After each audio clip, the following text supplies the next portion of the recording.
Neoma didn't know the man standing in the shadows of her humiliation was the Lycan king. She didn't know he'd traveled 3 days to witness this exact moment, searching for someone with nothing left to lose. And she definitely didn't know that the worst night of her life was about to become the beginning of everything. The bonfire roared at the center of Thornwood's gathering square, casting dancing shadows across 100 watching faces.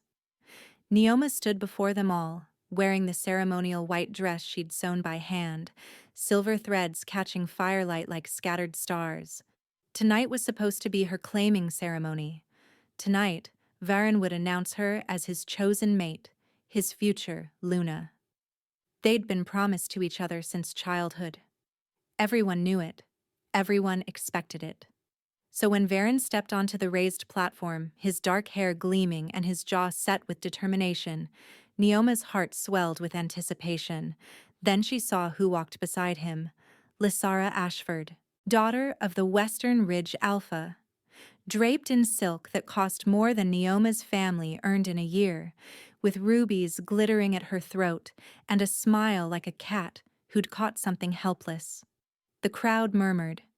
Neoma's blood turned to ice. "Pack of Thornwood," Varen announced, his voice carrying across the silent square. "I've called you here tonight to present my chosen mate, my future Luna." His eyes found Neoma's. She saw it then, the apology, the guilt, the cowardice.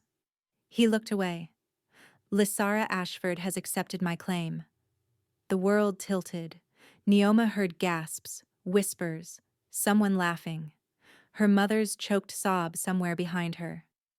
But all she could focus on was Varen's hand wrapped around Lysara's waist, possessive and certain, in the exact spot where he'd held Neoma just 3 nights ago when he'd whispered promises against her skin. "The Ashford Alliance will strengthen our pack," Varen continued, speaking to the crowd but addressing her, justifying, explaining, making it political when they both knew it was simply that Lysara was wealthy and Neoma was not. This decision wasn't made lightly. Wasn't it? The words escaped before Neoma could stop them. Silence crashed down. 100 heads turned toward her. Varen's expression flickered. Shame, irritation, something harder beneath. "Neoma, don't do this." "Don't do what?" Her voice cracked, but she forced herself to stand straight. She would not crumble. Not here. Not in front of everyone who'd watched her prepare for this night since she was 16. "Don't ask why you're standing with her when you were in my bed 3 days ago." More gasps. Lysara's painted smile faltered. "You're embarrassing yourself," Varen said quietly. "No." Neoma's hands trembled, but her voice steadied. "You embarrassed me. I'm just refusing to be silent about it." She turned and walked, one foot in front of the other. Past the whispers, past the pitying stares, past her mother reaching for her arm. She kept walking until the bonfire was a distant glow, and the forest swallowed her whole. Only then did she let herself break. Neoma collapsed against an ancient oak, her white dress pooling in the dirt like a surrender flag. Sobs racked her body, ugly, gasping sounds she couldn't control. 3 years of waiting, a lifetime of promises. Gone because a richer option walked through the door. She was still crying when the voice emerged from the darkness. "He's a fool." Neoma's head snapped up. A figure stood between the trees, half hidden in shadow. Tall, impossibly still. Eyes that caught the distant firelight and reflected it back like molten silver. "Who's there?" she demanded, scrambling to her feet. The stranger stepped forward, and something deep in her chest pulled tight without warning. He moved like smoke given form, fluid, unhurried, utterly certain of his place in the world. His dark coat brushed the forest floor, and his black hair was pushed back from a face that belonged in old paintings of warrior kings. Sharp cheekbones, a jaw that could cut glass, and those eyes, pale gray, almost silver, watching her with an intensity that made her feel stripped bare. "I didn't mean to intrude," he said. His voice was low, rough-edged, like distant thunder. Though I admit I've been watching. Watching. Neoma's wolf stirred, hackles rising. She was alone in the woods with a stranger twice her size, and something about him screamed predator in a way that went beyond pack rankings. You were at the ceremony? At the edge of it. Why? He tilted his head slightly, studying her. Because I heard there was a woman in Thornwood who deserved better than what she was getting. I came to see if the rumors were true. Neoma laughed bitterly, wiping her face with the back of her hand. Well, you saw it. The pathetic she-wolf rejected for a shinier option. Show's over. That's not what I saw. Something in his tone made her pause. What did you see then? A woman who held her head high when a lesser person would have collapsed. Who spoke truth when silence would have been easier? Who walked away with dignity when she had every right to burn that platform to the ground? He stepped closer, and the moonlight finally caught his features fully. He was beautiful in the way storms were beautiful, awe-inspiring and dangerous. That's rare, Neoma. Her name in his mouth sent an involuntary shiver down her spine. How do you know my name? I know many things about you. He didn't smile, but something softened in his expression. I know your mother is sick, and the healers cost more than your family can afford. I know Varen promised you'd want for nothing as his Luna, and now that promise is ash. I know you have no dowry, no connections, and after tonight, no prospects. Each word landed like a blow. Neoma's chest tightened. If you came to mock me, I came to offer you a solution. She stared at him. What kind of solution? Marriage. The word hung in the air between them. Neoma waited for the punchline, the cruel twist, but his expression remained steady. You don't know me, she said slowly. We've never met. Why would you possibly want to marry me? I have my reasons. That's not an answer. No, he agreed. But it's all I can offer tonight. What I can tell you is this. I need a wife. Someone strong. Someone who won't crumble under pressure or be bought by the first person who waves gold in her face. His gaze held hers. Someone like you. You're insane. Possibly. He reached into his coat and withdrew a small object. A ring. Simple black iron, carved with symbols she didn't recognize. But I'm also offering you a way out. Marry me tonight, and you'll never want for anything again. Your mother's healers, your family's debts, all handled. Neoma's heart pounded. And what do you get? A wife who owes me nothing but her word. No politics, no family alliances, no ulterior motives. He turned the ring over in his fingers. Just a partnership, freely chosen. Marriages aren't freely chosen, not for people like me. Then perhaps it's time someone changed that. She should refuse. Every rational instinct screamed at her to walk away from this stranger with his impossible offer and his unreadable eyes. But then she thought about returning to the village. The whispers, the pity. Lysara's triumphant smile at every pack gathering for the rest of her life. And her mother, growing weaker every day while Neoma counted coins that would never be enough. If I say yes, she whispered, what happens then? The stranger's eyes gleamed. Then I tell you my name. Your name. Neoma let out a disbelieving breath. You want me to agree to marry you before I even know what to call you? I want you to choose me without the weight of what I am influencing your decision. That makes no sense. It will. He extended his hand, the black iron ring resting on his palm. Do we have an agreement? Neoma stared at the ring. Yeah. It was unlike anything she'd seen. No gemstones, no polish, just dark metal etched with symbols that seemed to shift in the moonlight. Something about it called to her. Something ancient. She thought about Varen's face when he chose Lysara, the dismissal in his eyes, the way he'd calculated her worth and found her lacking. She thought about her mother coughing blood into a rag this morning, insisting she was fine. She thought about spending the next 50 years watching from the edges while someone else lived the life she'd been promised. One condition, Neoma said. The stranger raised an eyebrow. If I decide this was a mistake, if you're cruel, if you lied, if any part of this is a trap, I walk away. No consequences, no retaliation. You let me go. A flicker of surprise crossed his face. Or perhaps respect. Agreed, he said. If at any point you wish to leave, I won't stop you. You have my word. Words are cheap. Mine aren't. The certainty in his voice made her pause. There was no arrogance in it, just absolute conviction. Like he'd never broken a promise in his life and didn't intend to start. Neoma reached out and took the ring. The moment her fingers closed around the iron, heat bloomed in her palm. Not painful, but intense. Like pressing her hand against sun-warmed stone.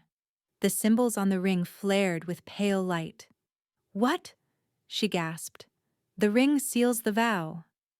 The stranger's voice was calm, but his eyes tracked her reaction carefully.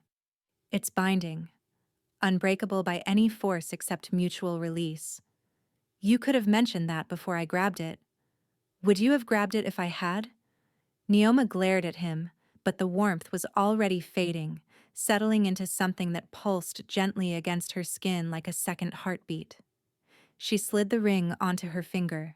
It fit perfectly. It's done, she said. Now tell me your name. The stranger stepped closer, close enough that she could smell pine and winter air and something deeper, wilder, like the heart of a forest no human had ever touched. My name is Calum, he said, and I am the king of the Lycan dominion. Neoma's world stopped. Lycan, not werewolf. Lycan, the ancient bloodline, the first wolves, the ones who ruled from the northern throne and answered to no alpha, no council, no law but their own. The ones parents whispered about to frighten children into obedience. That's impossible, she breathed. The Lycan king doesn't travel to border packs. He doesn't marry common she-wolves in the forest? Calum's mouth curved slightly. Apparently, he does. He took her hand, the one wearing his ring, and lifted it to his lips. The moment his mouth brushed her knuckles, something ignited. Not just heat this time. A roaring, consuming fire that raced through her veins and crashed into her chest like a wave. Her wolf surged forward with a howl of recognition, and she felt it. A bond snapping into place, golden and fierce and utterly undeniable. Mate. Calum's eyes widened, his composure cracking for the first time. That, he said roughly, was not part of the plan. They traveled through the night. Calum's horse was a massive black stallion that moved like shadow over water. Neoma rode behind him, her arms wrapped around his waist, hyper-aware of every point of contact between them. The bond hummed beneath her skin, warm and insistent, making it impossible to forget what had happened in the forest. Mate. The Lycan king was her mate. And neither of them had expected it. Calum hadn't spoken since they'd left Thornwood behind. His body was rigid, controlled, like he was holding himself in check through sheer force of will. Neoma wanted to ask questions, dozens of them, but something told her this wasn't the time. Dawn broke as they crested a mountain ridge. Neoma forgot to breathe. The Lycan dominion spread before her like something from a fever dream. A vast fortress carved into the mountainside, all black stone and silver spires, with waterfalls cascading down the cliffs on either side. Banners bearing a crescent moon snapped in the wind. Below the fortress, a city sprawled across the valley, larger than any settlement she'd ever seen. "Welcome to Valdron," Calum said. His first words in hours. It's... Neoma couldn't find the right word. Home. His voice was neutral. Or it will be. They descended into the city, and Neoma became acutely aware of every eye tracking their approach. People stopped in the streets. Merchants abandoned their stalls. Children were pulled behind their mothers' skirts. They weren't staring at Kalum. They were staring at her. Whispers followed like a spreading fire. Neoma caught fragments. Common blood. Border pack. What is he thinking? And forced herself to sit straighter. She'd survived public humiliation once tonight. She could survive it again. The fortress gates opened without a word from Kalum, guards snapping to attention as they passed. Inside, the corridors were vast and cold, lit by torches that burned with an unnatural silver flame. A woman waited in the entrance hall. Tall, elegant, with steel-gray hair pulled back severely and eyes that could freeze water. "Your Majesty." Her gaze slid to Neoma, and her lip curled almost imperceptibly. "I see the rumors are true." "Lady Morvain." Calum dismounted and helped Neoma down, his hand lingering at her waist. "This is Neoma, my wife." The words sent a ripple through the gathered servants. Lady Morvain's expression didn't change, but something hardened behind her eyes. "The council will want an explanation." "The council will receive one when I choose to give it." Calum's tone was pleasant. The warning beneath it was not. "For now, my wife needs rest. Have the Queen's chambers prepared." Queen's chambers. Neoma's head spun. 12 hours ago, she'd been a nobody in a backwater pack. Now she was standing in a fortress, wearing an iron ring, bound to a king who just called her his wife in front of his entire court. Lady Morvain's gaze met hers. Cold, calculating, dangerous. "Of course, Your Majesty," she said smoothly. "Welcome to Valdron, my queen." The title dripped with venom. Neoma smiled back, showing teeth. "Thank you. I'm sure we'll become very well acquainted." Surprise flickered in the older woman's eyes, or perhaps reassessment. The first battle line had been drawn. The Queen's chambers were larger than Neoma's entire childhood home. Vaulted ceilings painted with constellations. A bed draped in midnight silk. Windows overlooking the city below, where thousands of lights flickered like earthbound stars. A copper bathtub already filled with steaming water, rose petals floating on the surface. Neoma stood in the center of it all, still wearing her ruined white dress, and felt like a fraud. A knock at the door made her jump. A young woman entered, barely older than Neoma herself, with warm brown skin and kind eyes that crinkled when she smiled. "I'm Thessaly," she said, dipping into a curtsy. "His Majesty assigned me as your personal attendant. You must be exhausted." Exhausted didn't begin to cover it, but Neoma had learned long ago not to show weakness to strangers. "I'm fine." Thessaly's smile didn't waver. "Then perhaps you'd like to be fine in the bath?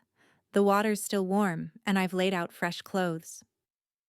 An hour later, Neoma was clean, dressed in soft gray wool, and seated by the fire while Thessaly brushed her hair. The gentle rhythm was almost hypnotic. "Can I ask you something?" Neoma said. "Of course, my queen." "Why does everyone look at me like I've committed a crime?" Thessaly's hands paused briefly before resuming their steady strokes. "The court expected His Majesty to marry Lady Seren Ashford. The alliance has been negotiated for years." Neoma's blood chilled. "Ashford?" "The Western Ridge Alpha's eldest daughter. She arrived at court 2 months ago, expecting a proposal by winter's end." Thessaly met her eyes in the mirror. "Instead, His Majesty left without explanation and returned with you." "Ashford. The same family as Lysara, Varen's chosen Luna. This couldn't be coincidence." "Lady Morvain," Neoma said slowly. "Is she connected to the Ashfords?" "She's Seren's aunt, and the head of the King's Council." The pieces clicked together with sickening clarity. Calum hadn't just married her to escape an unwanted alliance. He'd declared war on the most powerful family in his court. And she was standing in the middle of the battlefield. "I need to speak with the king," Neoma said. She found him in his study, a massive room lined with maps and ancient texts. He stood by the window, staring out at the mountains, his shoulders carrying a weight she was only beginning to understand. "You knew," she said without preamble. "About the Ashford alliance. About Lady Morvane. You used me to escape a political marriage." Calum turned. In the daylight he looked tired. Shadows beneath his pale gray eyes, tension carved into every line of his face. "Yes," he said simply. "I did." "And you didn't think to mention that before I put on your ring? Would it have changed your answer?" Neoma opened her mouth to say yes, then stopped.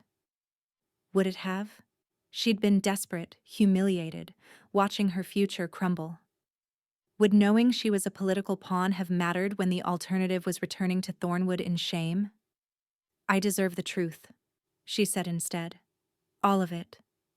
Calum was silent for a long moment. Then he gestured to a chair by the fire. "Sit. This will take some time." The story spilled out in pieces.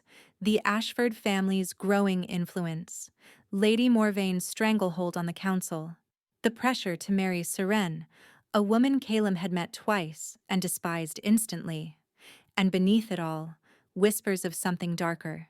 Council members disappearing, loyal advisors replaced, information leaking to enemies beyond the border. "Someone is moving against me," Calum said quietly. "I don't know who. Not yet." But the Ashford alliance wasn't just about marriage. It was about control. With Seren as queen, Lady Morvane would have had access to everything. My plans, my secrets, my weaknesses. "So you married a stranger instead."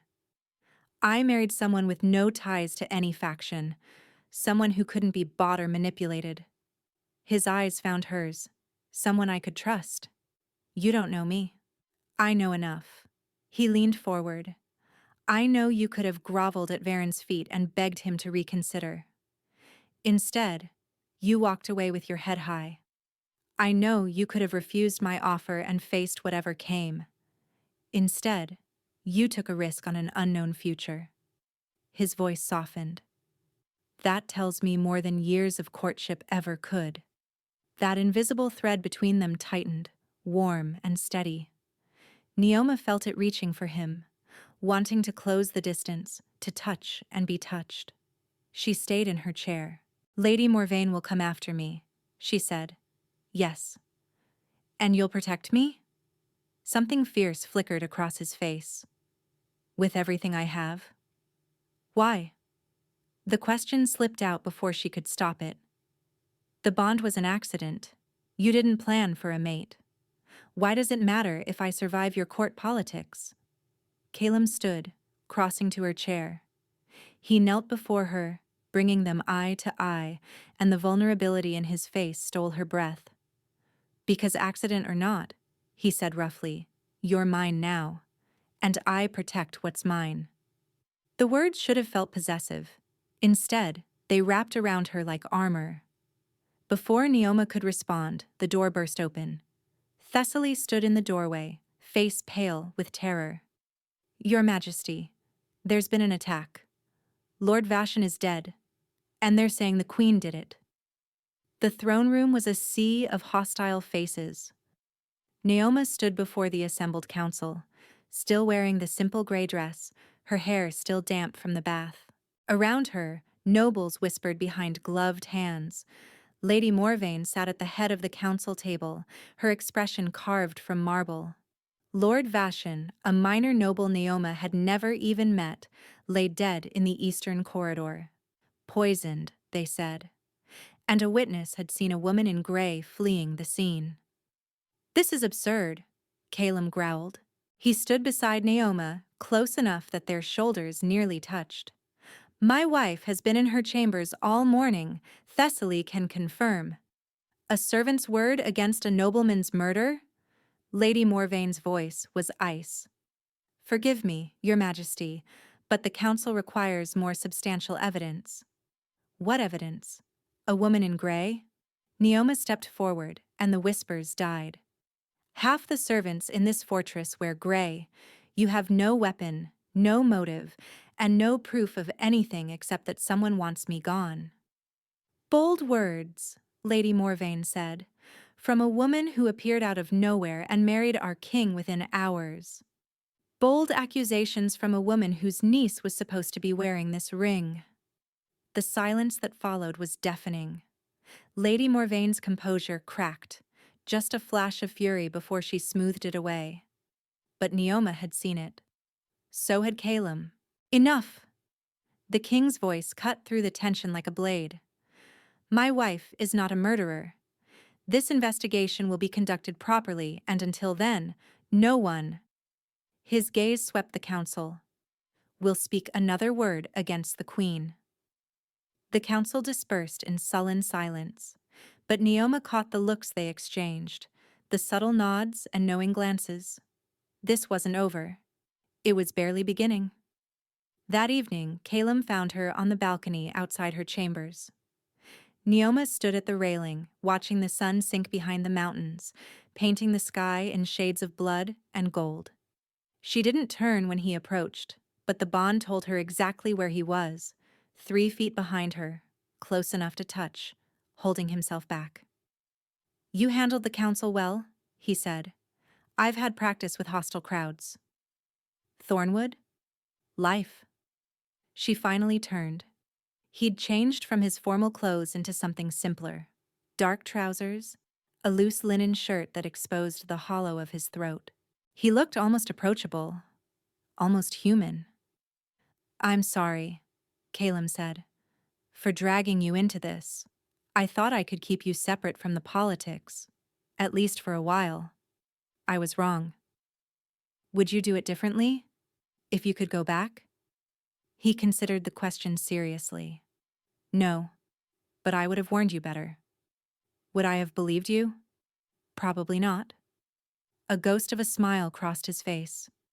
"You're stubborn." "I prefer determined." The smile faded, replaced by something more intense. "Neoma, the bond between us, I didn't expect it.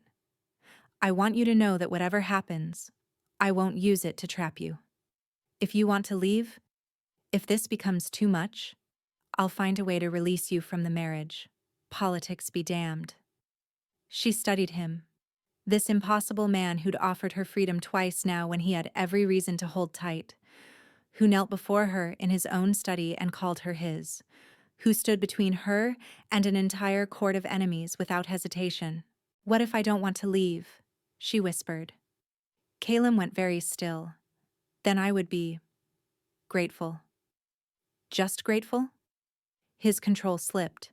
She saw it in the way his hands clenched at his sides, the way his breath came harder, and the way his silver eyes turned molten with restrained hunger. "No," he admitted roughly, "not just grateful." Neoma closed the distance between them. She'd spent her whole life waiting for Varin to claim her, waiting for her life to begin, waiting for someone to choose her. She was done waiting. She rose on her toes and kissed him. Calum made a sound like something breaking. Then his arms came around her, lifting her against him, and he kissed her back, with 3 days of restraint shattering all at once. His mouth was hot and demanding, his hands tangled in her hair, and the bond between them roared with triumph. When they finally broke apart, both gasping, his forehead pressed to hers. "Stay," he breathed. "Not because of the ring or the bond or the politics. Stay because you want to." Neoma touched his face, tracing the sharp line of his jaw. "Ask me again when this is over," she said, "when the council is handled and I'm not accused of murder and we can think clearly." "And if I can't think clearly around you?" She smiled. "Then we'll figure it out together." He kissed her forehead, soft and reverent, and she let herself believe, just for a moment, that this impossible thing might actually work. 3 days passed in a blur of investigations and tension. Lord Vashan's murder remained unsolved, but Neoma noticed the whispers shifting. Fewer accusations, more curiosity. She'd stood her ground in the throne room, and the court was reassessing. But Lady Morvain hadn't made another move, and that worried Neoma more than open hostility. "She's planning something," Neoma said, pacing Caelim's study. "She wouldn't go quiet unless she had a bigger play." Caelim watched her from behind his desk, his gray gaze tracking her movements. "I have people watching her. Every meeting, every message, every visitor. And nothing unusual. She attends council sessions, takes tea with the noble ladies, and retires early." He frowned. "It's too clean." "Exactly." Neoma stopped pacing. "She framed me for murder within hours of my arrival.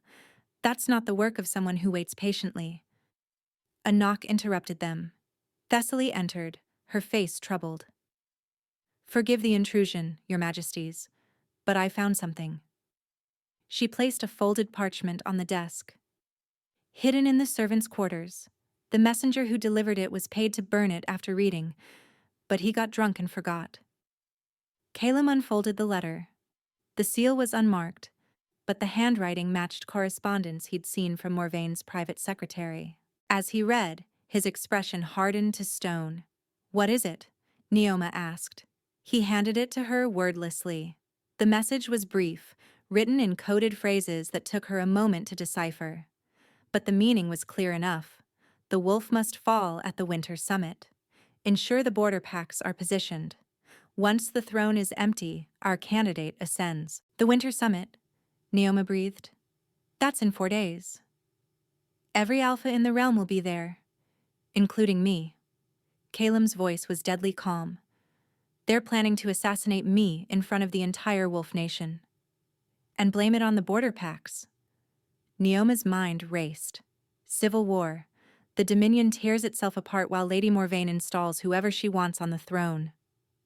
Seren Ashford, most likely, with Morvain as regent. Caelim stood, his chair scraping back. "I need to cancel the summit." "No." The word came out sharper than Neoma intended. "If you cancel, they'll know you're onto them. They'll disappear, regroup, and try again when you're not expecting it." "So what do you suggest? Walk into a trap? Spring the trap on your terms?" Neoma moved to the desk, studying the letter again. "They expect you vulnerable, unsuspecting. What if you're neither?" Caelim's eyes narrowed. "You want to use the summit as bait." "I want to end this, permanently." She met his gaze. "You said someone was moving against you. Now we know who. We have 4 days to gather evidence, position allies, and catch Lady Morvain in the act." "It's too dangerous." "It's the only way." Neoma took his hand, feeling the connection flare at his touch. "You married me because you needed someone who couldn't be bought or manipulated. Trust me now." Caelim was silent for a long moment. Then his fingers tightened around hers. "If anything goes wrong." "It won't." "If it does," he insisted, "you run. You don't look back. You don't try to save me. You get out, and you survive." "I'm not going to promise that." "Neoma." "No." She stepped closer, her free hand pressing against his chest, feeling his heart pound beneath her palm. "You don't get to protect me and forbid me from protecting you. That's not how this works." His composure cracked, fear, frustration, and beneath it all, a desperate tenderness that made her chest ache. "You're impossible," he murmured. "So I've been told." He pulled her into his arms, holding her like she might disappear. 4 days, he said against her hair. "We end this in 4 days." Outside the window, storm clouds gathered over the mountains. Neoma watched them roll in and felt the same tempest building in her blood. War was coming. And she intended to win. The winter summit transformed Valdron into a sea of banners and bristling power. Alphas arrived from every corner of the realm, mountain packs and forest clans, coastal territories and desert tribes. They filled the great hall with their entourages, their suspicions, their barely concealed rivalries. And in the center of it all stood Caelim, greeting each arrival with the cold courtesy of a king who trusted no one. Neoma watched from the gallery above, dressed in deep blue velvet, Caelim's colors. Thessaly had woven silver threads through her hair, and the iron ring gleamed on her finger. She looked like a queen. She felt like a target. Nervous, Thessaly whispered beside her. Terrified, Neoma admitted. But that's never stopped me before. Thessaly pressed something small and cold into Neoma's palm. A knife, barely longer than her finger. Just in case, she whispered. Neoma tucked it into her sleeve and squeezed Thessaly's hand in silent thanks. Below, she spotted Lady Morvain moving through the crowd, all gracious smiles and whispered conversations. The woman hadn't looked at Neoma once all evening. That, more than anything, confirmed they were on the right track. The plan was simple. Caelim would give his opening address at midnight, standing on the raised platform at the hall's center. According to their intelligence, that's when the assassin would strike. A poisoned blade, meant to look like an attack from the border packs. But Caelim wouldn't be alone on that platform. Neoma descended the stairs as the clock approached midnight. The crowd parted for her, some with curiosity, others with open hostility. She kept her chin high, her steps steady. She found Caelim at the base of the platform. His eyes found hers immediately, and something passed between them. Fear, trust, love. Neither had spoken aloud. Together, she said quietly. Together, he agreed. They climbed the steps side by side. The hall fell silent, hundreds of eyes fixed on the Lycan king and his unexpected queen. Caelim began to speak, his voice carrying to every corner. Words about unity, about strength, about the future of the realm. Neoma barely heard them. Her attention was fixed on the shadows at the edge of the hall, where their planted guards waited. On Lady Morvain's face, smooth and patient. On the servant moving through the crowd with a tray of goblets, angling closer to the platform with each step. Closer. Closer. The servant's hand slipped beneath the tray. Now, Neoma breathed. The hall exploded into chaos. Guards surged from the shadows, intercepting the servant before his blade could clear its hiding place. Screams erupted. Nobles scattered. And in the chaos, Lady Morvain made her move. Neoma saw it happen in fragments. Morvain's hand signal, the side door bursting open, armed men pouring into the hall wearing no colors, no insignias. Mercenaries. Dozens of them. Caelim! Neoma grabbed his arm as the first wave reached the platform. He was already moving, shoving her behind him, a blade appearing in his hand from somewhere. The first mercenary fell with his throat opened. The second crumpled with a broken neck. But more kept coming, an endless tide of steel and violence. Get her out! Caelim roared to Thessaly, who'd somehow appeared at the platform's edge. Get her to safety. I'm not leaving you. Neoma, please. A crossbow bolt sang through the air. Neoma saw it coming before Caelim did. Time slowing to a crawl as the iron tip arrowed toward his heart. She didn't think. She moved. Her body collided with his, sending them both crashing to the platform floor. The bolt whistled past, so close she felt it tug at her hair. Are you insane? Caelim's voice was ragged, his arms locked around her. Probably. She struggled upright, scanning for the shooter. There, in the gallery where she'd stood minutes ago, already reloading. We need to move. They ran, through the chaos of the hall, past fighting guards and fleeing nobles, toward the small door behind the throne that led to the private corridors. Mercenaries tried to intercept them.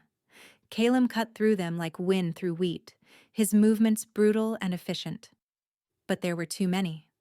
For everyone that fell, two more appeared. They burst through the door and into the corridor beyond, only to find Lady Morvain waiting. She wasn't alone. A dozen guards flanked her, and kneeling at her feet, bound and gagged, was Thessaly. Your Majesty. Morvain's smile was poison. I'd hoped you'd make it this far. Calum stepped forward, blade raised, but the guards leveled crossbows at his chest. Ah, Morvain tutted. One more step and your little servant dies. Then you, then your wife. The word dripped with contempt. This is treason, Calum growled. You'll hang for this. I'll rule for this.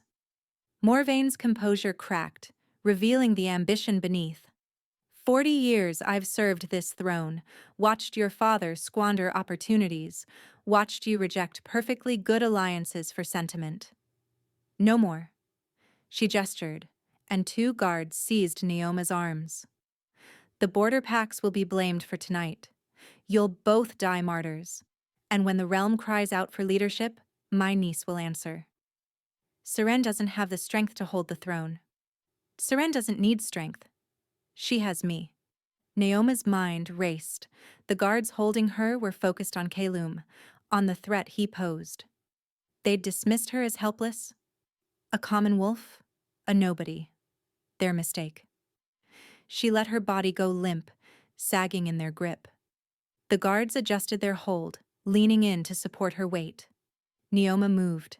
She slammed her head back into the first guard's face, feeling cartilage crunch, twisted free of the second's grip, and drove her elbow into his throat. The knife Thessaly had slipped her slid from her sleeve into her palm. Lady Morvain's eyes widened. Stop her! Too late. Neoma lunged, blade pressing against Morvain's throat before anyone could react. Call them off, she said quietly. Now. The corridor froze. Guards looked to their mistress uncertain. Calum used the hesitation to disarm the 2 nearest him, their crossbows clattering to the floor. You won't kill me, Morvain sneered, but her voice trembled. You're too soft. You framed me for murder, tried to kill my husband, threatened the only person in this castle who showed me kindness. Neoma let the blade bite deeper, a thin line of blood welling up. Tell me again how soft I am. Morvain's composure shattered. Stand down, she whispered. Stand down. The guards lowered their weapons. Calum bound Morvain's hands himself, his face carved from granite. Take her to the cells, he commanded, and find every mercenary in this castle. I want them alive if possible, dead if necessary. As the guards dragged Morvain away, Neoma's knees buckled.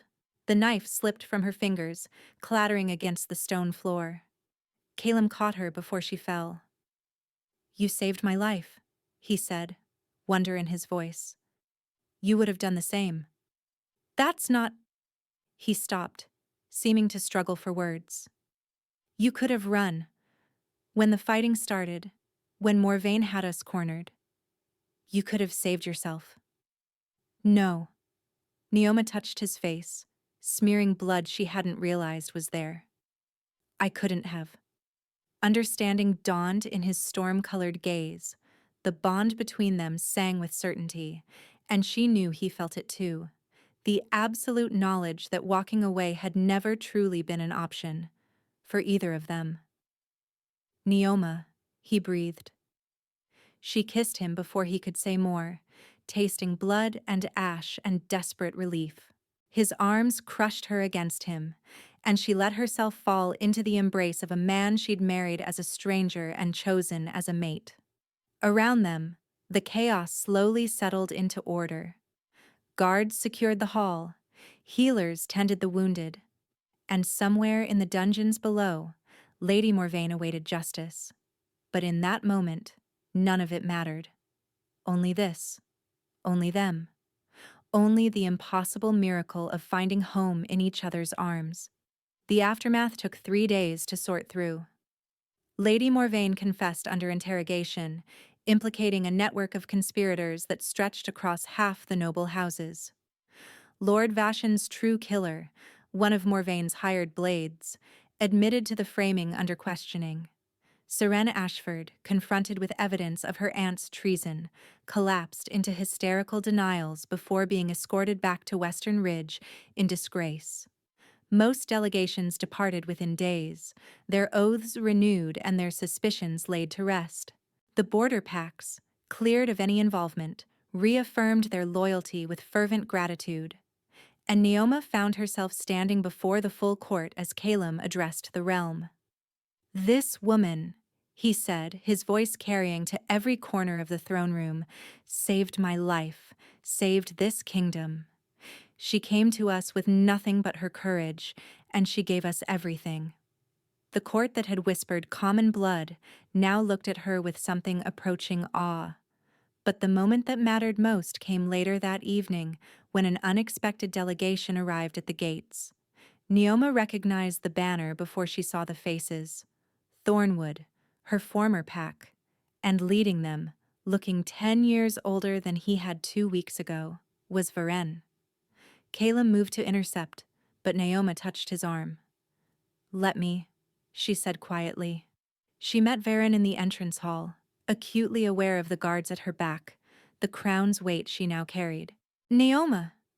Varen's voice cracked. I needed to see..." "See what?" She kept her tone neutral. "Your rejected mate standing in the palace you'll never enter? The nobody who married the Lycan king?" He flinched. "I made a mistake." "You made a choice. There's a difference." "Lysera left me." The words tumbled out, desperate. "The moment she heard about your marriage, she broke the engagement. Said there was no point tying herself to Thornwood when the real power was here." He laughed bitterly. "She never wanted me, she wanted a stepping stone." Neoma felt nothing. No satisfaction, no vindication, no lingering hurt. Just a quiet clarity, like watching storm clouds part after a long rain. "I'm sorry that happened to you," she said, and she meant it. "But it doesn't change anything between us. If I could go back..." "You can't." She stepped closer, holding his gaze. "And even if you could, I wouldn't want you to. Because that night, when you chose her over me, you set me free. You sent me into those woods where I found something I never knew I was missing." She glanced back at Calum, who watched from the doorway with barely concealed tension. "I found my home," she said simply. "So thank you, Varen, for the best mistake you ever made." She turned and walked away without looking back. Calum met her halfway, his hand finding hers. "Are you all right?"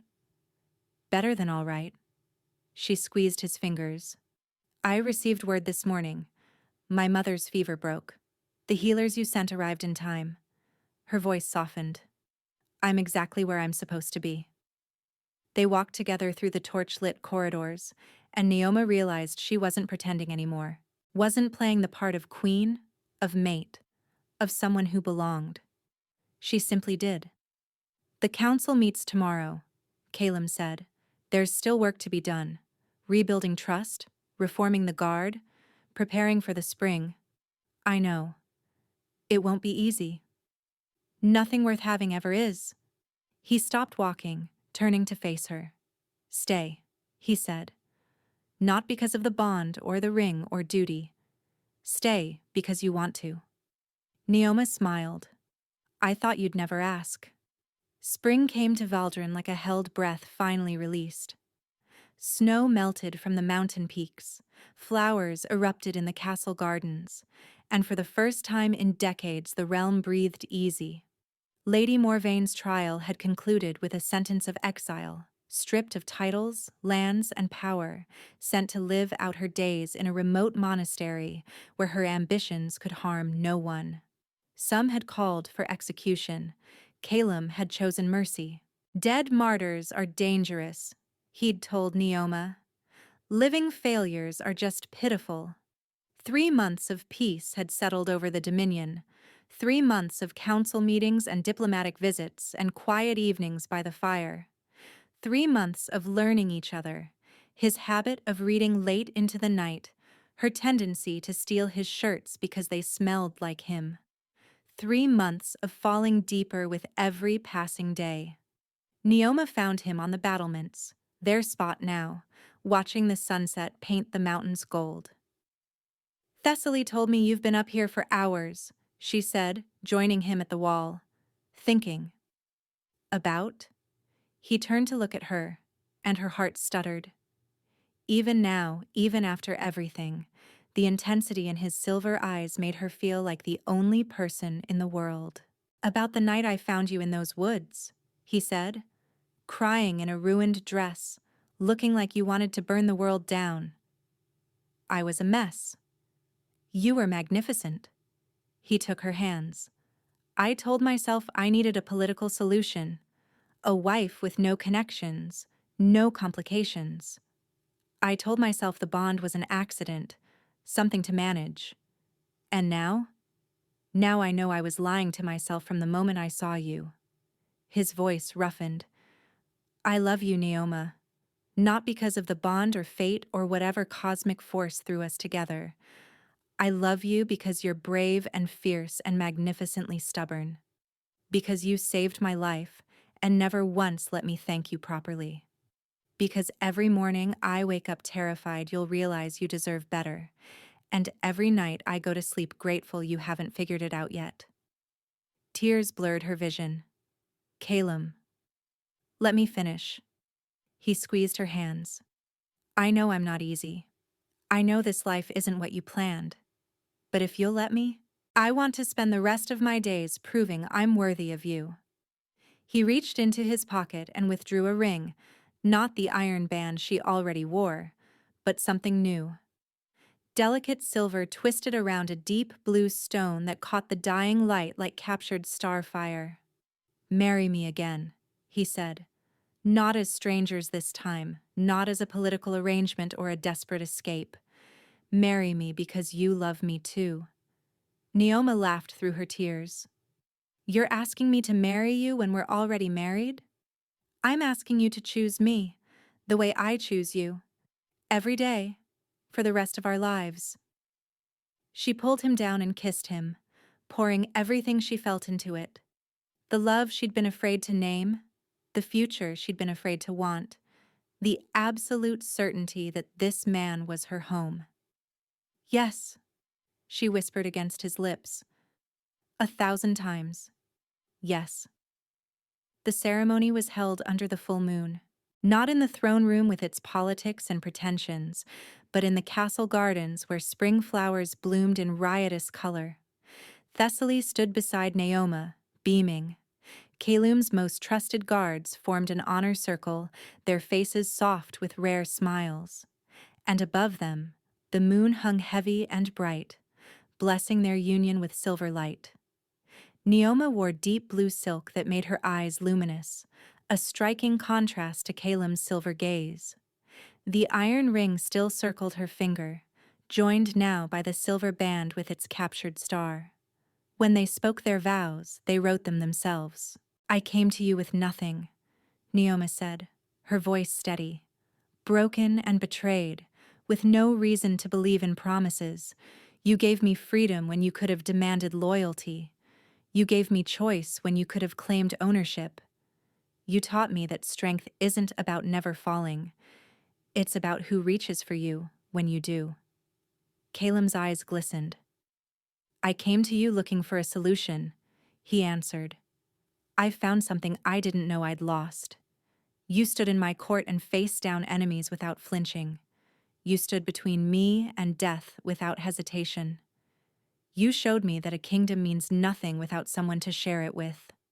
His voice dropped, rough with emotion. "You are my home, Neoma. My heart. My everything." The moon blessed them as their lips met, a gentle kiss that deepened into promise, into forever, into the kind of love that songs remembered. The celebration lasted until dawn. There was music and dancing and more food than Neoma had seen in her lifetime. Warriors who'd seemed terrifying now laughed and joked, toasting their queen with genuine affection. Thessaly pulled Neoma onto the dance floor and spun her until they were both dizzy and gasping with laughter. Later, much later, Calum carried her to their chambers. "I can walk," she protested, though she made no move to escape his arms. "Humor me. It's tradition." "Whose tradition?" "Mine. Starting now." She laughed and let him carry her across the threshold into the room that had become theirs.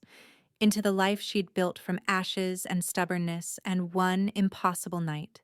He loved her slowly, reverently, as moonlight spilled across their bed. And she loved him back with everything she had. No more holding back. No more fear. Just two souls finally, fully choosing each other.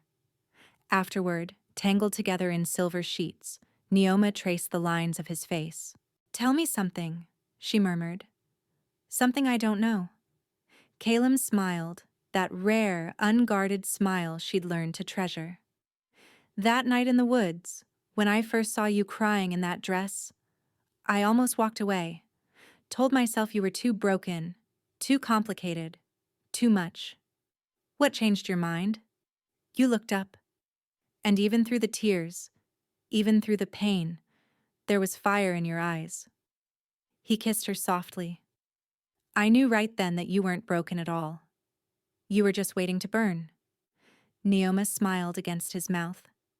She thought about the woman she'd been, standing in a ruined dress, watching her future crumble, believing she had nothing left. That woman hadn't known what was coming, hadn't known that rejection was just redirection, that endings were sometimes beginnings in disguise. He'd been a stranger in the shadows, offering impossible choices. Now he was her husband, her king, her home. "Fair trade," she whispered, echoing a thought she hadn't known she was holding. Caleb's arms tightened around her. "What is?" She smiled, watching dawn break over the mountains through their window. "Everything." Where are you listening from? Let me know in the comments. I love hearing from you. And if this story touched you, please subscribe. It's free, and it helps more people find these tales.